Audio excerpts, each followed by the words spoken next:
Aujourd'hui, on va démontrer l'impédance complexe pour une bobine ZL égale à GL oméga et le déphasage égale à P sur 2. Déphasage entre le courant et la tension. IDT. Rappel,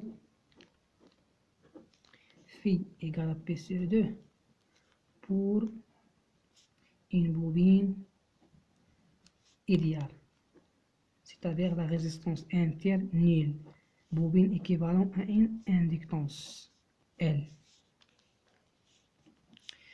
Donc, IDT, c'est un courant sinusoïdal en régime monophasé, donc une valeur maximale cos oméga t plus U plus phi. Donc U de t égale une valeur maximale cos oméga t. Donc ce courant sinusoïdal, on peut associer à ce courant un nombre complexe I de t en notation complexe écrit U max l'exponentielle G oméga t plus phi. Aussi pour la tension, on peut associer un nombre complexe et l'exponentielle G oméga t. Donc, selon la loi, la relation entre le courant et la tension dans la bobine, on a UL dt en notation complexe, L du sur dt en notation complexe. Donc L du la dérivation sur dt, on remplace dt par l'exponentielle G oméga t plus G phi.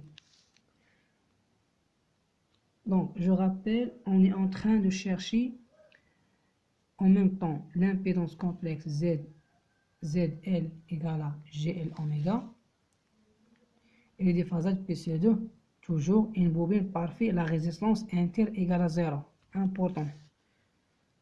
Donc, la dérivation de la fonction exponentielle, je rappelle, exponentielle f de t, dérivation égale à f' de t, l'exponentielle f de t. Donc, on applique, donc ça donne g oméga, l'exponentielle g oméga t plus g phi.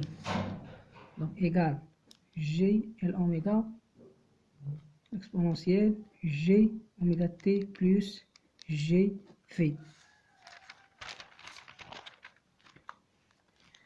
Donc, selon la loi d'Ohm, I de t égale à une impédance multipliée par le courant I de t. Donc, I de t, comme on a trouvé, égale G L oméga exponentielle, donc I max, donc I max exponentielle G oméga t plus G phi. Donc par identification, IDT, le courant IDT, Z UDT en relation complexe, ça rappelle.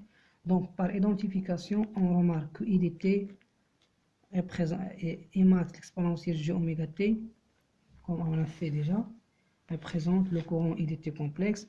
Donc par identification, Z égale à GL oméga. Donc, on a démontré Z, l'impédance complexe d'une bobine égale à GL oméga. Donc, on va démontrer maintenant phi égale à P sur 2. On a trouvé EL dt en notation complexe égale GL oméga U max exponentielle G oméga t plus G phi.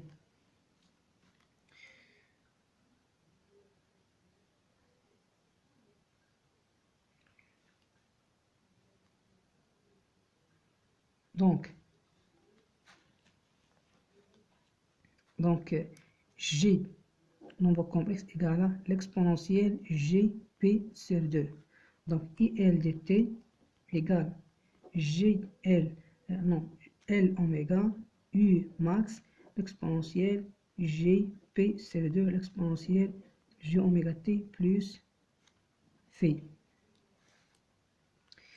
L oméga et max, exponentielle G, P sur 2 plus oméga T plus phi. Donc, on a comme écriture de la tension complexe U de T égale une valeur maximale U max, exponentielle G oméga T. Donc, c'est ça, U de T. Par identification, I max, la valeur maximum de la tension égale L oméga U max. Donc, L oméga U exponentielle G P sur 2 plus oméga T plus phi égale à U max exponentielle G oméga T. Donc, on simplifie par,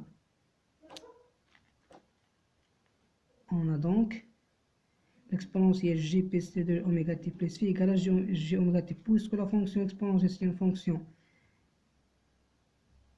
injective.